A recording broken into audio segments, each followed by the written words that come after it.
తన తర్వాతి సినిమా మీద బిగ్ దర్శకుడు ఎస్ఎస్ రాజమౌళి కాస్త క్లారిటీ ఇచ్చారు. నిన్న చెన్నైలో బాహుబలి 2 ఆడియో సందర్భంగా మీడియాతో మాట్లాడుతూ ఆయన ఓ ప్రశ్నకు సమాధానంగా ఈ విషయం చెప్పారు. తన తర్వాతి సినిమాను విఎఫ్ఎక్స్ ఎఫెక్ట్స్తో సంబంధం లేకుండా తీయాలనుకుంటానని ఆయన వెల్లడించారు. బాహుబలి సిరీస్ తర్వాత రాజమౌళి ఖచ్చితంగా ఓ నార్మల్ సినిమా అటెంప్ట్ చేస్తారని అందరూ అనుకుంటున్నది.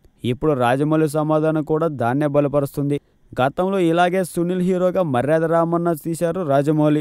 మరి ఇప్పుడు ఏ హీరోని ఎంచుకొని మీడియం రేంజ్ సినిమా తీస్తారో చూడాలి. రాజమౌళి మీడియం రేంజ్ సినిమా అనుకొని అటెంప్ట్ చేసినా ఆయనకు ఉన్న క్రేజ్ దృష్ట్యా అది బిజినెస్ విషయంలో మాత్రం భారీ రేంజ్లోనే ఉంటుంది.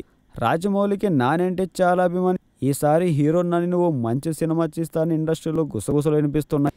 ఈగ సినిమాలో నాని జస్ట్ కొద్దిసేపే కనిపించారు. తన పాత్ర నిడివి అంతే అని తెలిసి కూడా నాని ఆ సినిమాకు ఓకే చేశారు. ఆ తర్వాత కూడా చాలా సందర్భాల్లో నాని రాజమౌళి నడుమ బ్యాండింగ్ బయటపడింది.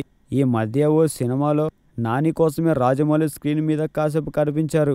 అందుకే ఈసారి నాన్ ఫుల్ లెంగ్త్ హీరోగా రాజమౌళిని ఓ సినిమా చేయొచ్చని టాక్. మీకు నచ్చినట్లయితే సబ్స్క్రైబ్ చేయండి. ఫిలిమి స్టార్స్ బోల్డ్ అంత న్యూస్ బోల్డ్గా.